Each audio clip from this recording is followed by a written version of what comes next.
Leaked interrogation footage of YNW Melly's friend Jacoby Mills has surfaced. He gives up details about the night of the murders and the morning after when everyone was at Fredo Bang's house. The story of YNW Melly has become one of hip-hop's most haunting sagas, a real-life cautionary tale that shook the entire game. Once praised for his melodic flow and emotional storytelling, the young Florida artist now sits in one of the darkest chapters of modern rap history. He's facing the death penalty after being accused of killing two of his closest friends, people he called brothers, during what was supposed to be a simple late-night drive home from the studio.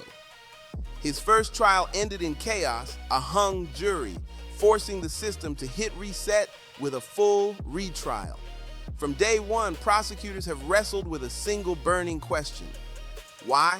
There was no clear motive, no feud, no money issues. Melly had everything most rappers dream of: fame, cash, success, and even matching tattoos with the very men he's accused of murdering. They were signed to the same label, moving as a family, chasing the same dream, but nothing added up. At first, police were told it was a drive-by shooting, a random hit from the streets. Yet, as investigators dug deeper, the story twisted into something darker. The evidence, they claimed, pointed not outside the car, but inside it, and that single revelation flipped everything on its head. Let me ask you, when you finally got to Bang's house and you saw Melly, was he wearing the same clothes as he left the club in? What was he wearing? Tank top and some gym shorts. Did you see where his other clothes were at? What's your impression? What do you think happened? Same thing y'all think.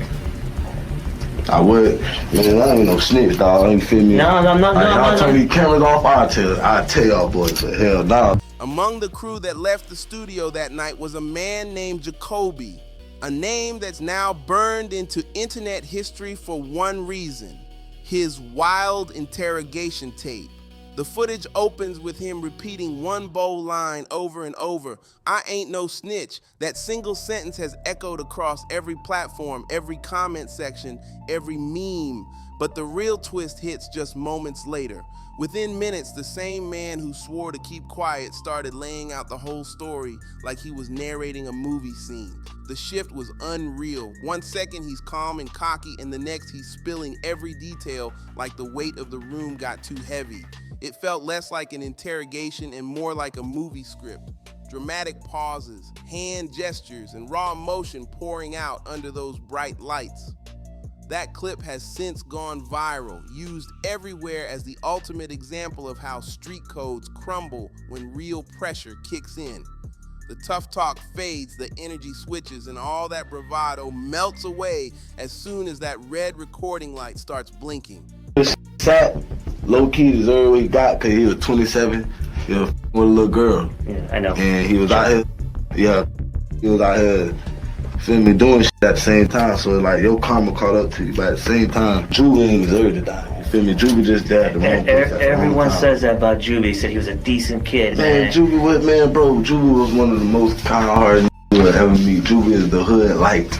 Yeah, no, everyone. Like, say for instance, it's a dark area. You go see Juvie in that dark area, he the light. Or that Juvie is the light, bro. Tell you, bro. But think about it, man. Are you doing Juvie justice? He's in the grave now, right? He's dead. But like, I can't. I'm not saying you're snitching, but you gotta point me in the right direction. You gotta help me look in the right direction. Cause no one's. Y'all ever found out where the shit really happened at though? Yes. And did y'all find the right cause and shit? Yes. Like, so how, like, all right, tell me, did the bullets come from the inside or the outside? And I can tell you what's really going on. You tell me. Inside that cold, dimly lit interrogation room, Jacoby's story started to unfold piece by piece, slow, shaky, and full of contradictions.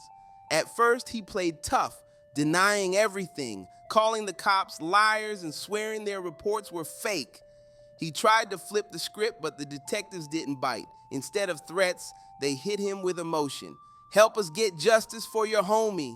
That one line cracked something open. With no deal on the table, no promises of freedom, Jacoby began to talk. His voice trembled as he painted the picture, the studio session, the late-night drive, the sudden chaos, and the deafening silence that followed the shots. He described the panic, the stop on the dark highway, and what went down when Melly made that mysterious call for help. According to Jacoby, it was Fredo Bang, a close friend and fellow artist, who pulled up to rescue Melly from the roadside right after the gunfire. Melly reportedly told him there'd been a shootout, and everyone ended up back at Fredo's house, but something felt off, real off. Jacoby said Melly's calm that night didn't sit right, like he was holding in something heavy, a secret too dark to ever say out loud. I remember all the shit I could yesterday, bro. He said, I was like, man, what the f going on? Cause when Bortland was still in the hospital at the time, I was finna beat the shit out of Bortland when he came back. I was finna whoop Bortland ass. Like, cause Melly wasn't talking, I was finna do Melly, but I knew I would've had to fight Bang and all them, you feel me? So I'm like, Melly, man, what the f going on? Like, what's going on? He over there, like, trying to fake cry and shit like that, like, but no tears coming. Like, you can't fool me, nigga. He was a big show he's putting on. Yeah, like, you can't fool me, bro. If a real drive-by done spunt on a if a done spunt on our dogs, ain't gonna be sitting in Fredo Bang house. We finna get right. We finna go see what it is, do what it do, you feel me? That's why I say, like, the whole situation just was weird, like, cause, like, I don't know, like, how that happened, I don't know, so that's why I say I don't know, but I feel like that bit was set up, like. What motive would Melly have to kill his two friends? They just piss him off? I don't know, bro. I ain't gonna lie, bro. I'm gonna tell y'all straight up. Man, man was on FaceTime, man. Like, y'all don't know, bro. Y'all don't know what Sack was doing to me. Y'all don't know what Sack was doing to me, bro. Like, saying it like Sack was raping his ass or some shit. So I'm like, what you saying, bro? What you saying? Like, what the f Sack was doing to you? Say it. He don't never say it. Like, he just kept saying, y'all don't know what Sack was doing to me. Do you think Sack was molesting him? I don't know, bro. That's why I'm saying, like, I don't know what Sack, bro. Like, an adult. I don't know, but like. When the trial began, prosecutors wasted no time flipping the story that had once earned Melly so much sympathy online. They brought Jacoby's statements front and center, tearing apart the emotional image Melly built for the world to see. When he first turned himself in, Melly had posted a heartfelt message on Instagram saying the state was accusing him of killing his best friends, the same people he claimed he was still grieving. Fans saw pain, honesty, and heartbreak, but in court, prosecutors said it was all calculated, a move to win public emotion before facing the system. Investigators painted a darker picture. They argued that the real target that night was Anthony "Sack Chaser" Williams, and that Christopher "Juvie" Thomas Jr. tragically died just for being there. Witnesses told detectives that things between Melly and Sack Chaser had been rough for a while, constant arguments, ego clashes, and rising tension inside their crew. One story claimed Sack Chaser even bullied Melly, once knocking a gold tooth straight out of his mouth during an argument in front of a girl. There were also whispers that Sack Chaser tried to extort Melly for cash, adding more heat to an already shaky bond. The defense pushed back, saying the two were still tight, brothers through it all. But those cracks in the friendship, the jealousy, the disrespect, the hidden resentment became the fuel that prosecutors used to build their entire motive in court. Like, what you mean get us killed and we ain't trying to slime me, feel me? Dude, I can understand to a point killing Sack. Sack was an asshole. From everyone, you're not the first person who said that. But why Chris? Why Juvie? I'm gonna tell you straight up. What the streets say Juvie got whacked, cause Juvie was gonna tell. Whatever he would have seen, Juvie was gonna tell. Juvie's a pretty stand-up guy? Yeah, like Juvie, like I don't know if he was gonna tell, like people saying like he wasn't gonna tell the police, but he was gonna tell the streets. Now out here in the streets, don't nobody know who did it. But but then I heard another story. I said, did Juvie's thumb get shot off? I don't know. If his thumb got shot off, they say Juvie was wrestling with whoever shot Sack first. Say Juvie tried to grab the gun, y'all tripping, and then they shot his thumb off. That when Juvie fell back, like when you get shot, you gonna be like, and that's when they just shot his whole side off. But then I heard another story. I said, did Juvie's thumb get shot off? I heard Portland's talking on the streets. About what? What did he tell you? About the shooting. Boy, they tell me shit. Did you ask him about it? I be asking that every day. But I don't know, cuz. I said, what? How the f you don't know? But who did you hear from on the street that there was a fight inside the car and that's how his thumb got shot up? Damn, who did I hear that from? Yeah. I heard that from, We'll never say it came from you, trust me. I already know. I forgot who I heard it from because there were a lot of people just coming back to me with so much information. I know it was a boy though. A boy told me that shit. Next time I see that, I remember like who it was. Like I know it was a boy for a fact. Like Jacoby didn't just talk, he mapped the entire scene for investigators, down to every seat in that car. According to his account, the driver, YNW Bortland, was behind the wheel on the front left. Melly sat right behind him in the back seat. Up front in the passenger seat was Anthony Sackchaser Williams, and behind him on the rear right side sat Christopher Juvie Thomas Jr. The exact setup of that fatal ride. Jacoby claimed it all happened in seconds. No build-up, no warning. He said Melly pulled the trigger first, hitting Sackchaser in the front. When Juvie leaned forward, either to help or just out of confusion, Melly allegedly turned the gun again. The way Jacoby described it, the violence was instant, cold and silent. Chaos bursting inside a cramped car with nowhere to run. After that, everything spiraled out of control. Shouting, panic, and fear filled the air as they tried to process what had just happened. Then came the cover-up, the desperate plan to make it look like a drive-by. Jacoby told detectives that after staging the scene, Melly later showed up at Fredo Bang's house like nothing had gone down. That eerie calm, the shift from bloodshed to chilling silence, left investigators completely stunned. But boom, when Bortland came back from the hospital, I asked Bortland, I said, what's up, bro? What you seen? What's going on, bro? He was like, I don't know, bro. I was just driving, bro. I think he said a car pulled up, or he just heard shots ring out. He just went to ducking and driving at the same time. Was it any more like dents or anything on the car? It was an old dent, from an old accident. Yeah, so then that nigga ain't crashed or nothing. He talking about he crashed, he was all on the sidewalk type shit. But I know Bortland told my dog, one of my dogs, he said, I know what's going on, bro, but I can't tell nobody. They're gonna kill me. They're gonna kill me, bro. I heard something about them throwing the guns away. What's up with that? I tell you all straight up, baby. Now that one they took me on to go find the guns. Where was it? Tell me approximate area where they went looking. Who took it? Melly though. Melly. Soon after the incident. That day? Same day. Was the sun up or is it still sundown? Sun up. So at least 6 or 7? Yeah, about around 7, 8, cause we was at Bangham House around that time. Who went with you?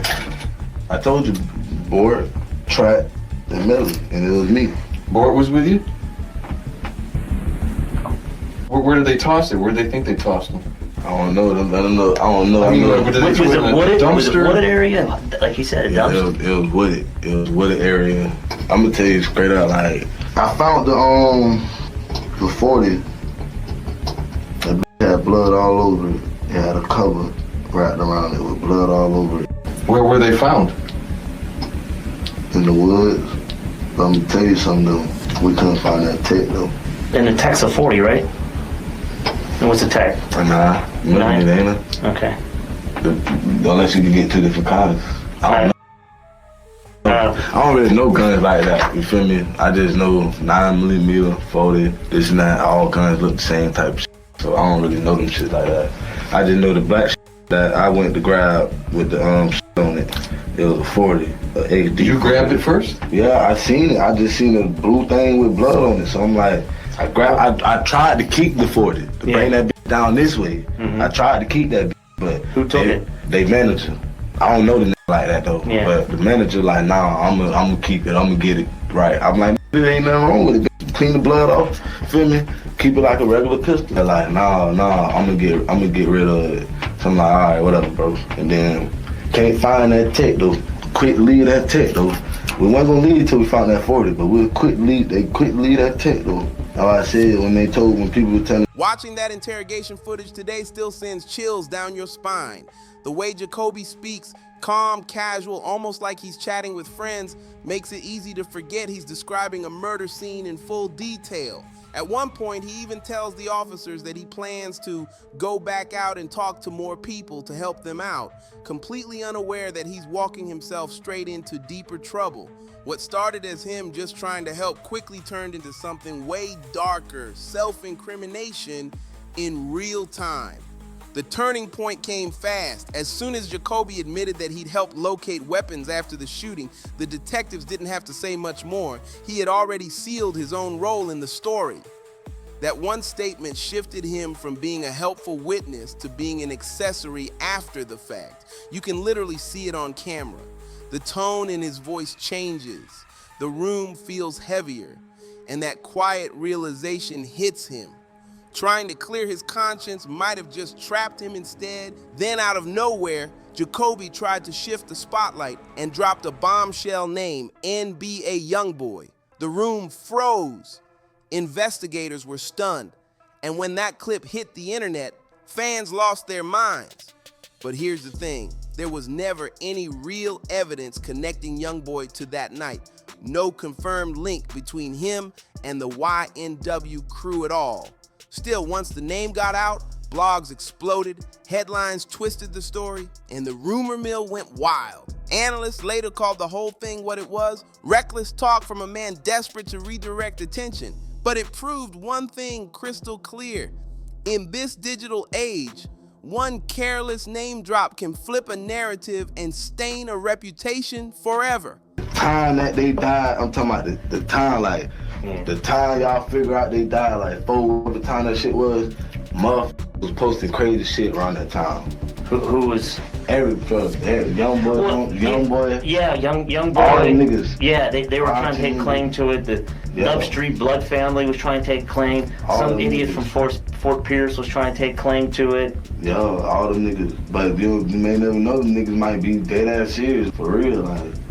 Cause, I don't know, bro, cause like, my mindset is like, for YoungBoy, how you know so much about this shit? And you feel me, how you know about it? Yeah. The Sling That Iron song from YoungBoy, the remix of Melly song, listen to that bitch. What the fuck he said? Bust a nigga head, something. Commentators later pointed out that Jacoby's mention of NBA YoungBoy revealed something way bigger than gossip. It exposed a dangerous truth about modern fame. In today's world, one rumor or online beef can link two artists together for life, even when there's no real connection. Once a name gets tied to tragedy, even falsely, that shadow sticks around. It's a heavy price that comes with the spotlight, and once the internet grabs hold, it never lets go. But in the courtroom, none of that noise matters. Prosecutors have kept their focus locked on one person, YNW Melly. The state claims they're 99.9% sure he was the shooter, standing firm on their theory no matter how messy the story gets. Meanwhile, Melly's defense fights back hard, calling Jacoby's testimony unreliable, coerced, and all over the place. Each side tells a story that sounds completely different, one built on evidence, the other on doubt. Now, as the retrial looms, the stakes couldn't be higher. This case has turned into a mirror reflecting the ugly clash between loyalty, fame, and survival. The same people who once shared dreams, studios, and success are now sharing subpoenas, side eyes, and courtroom benches. The streets that once screamed YNW Melly's name in celebration now whisper it like a warning, a harsh reminder that success can't wash away what happens in the dark. If you've been following this story, drop your thoughts in the comments, like, share, and subscribe for more real-life hip-hop breakdowns, and we'll see you on the next one.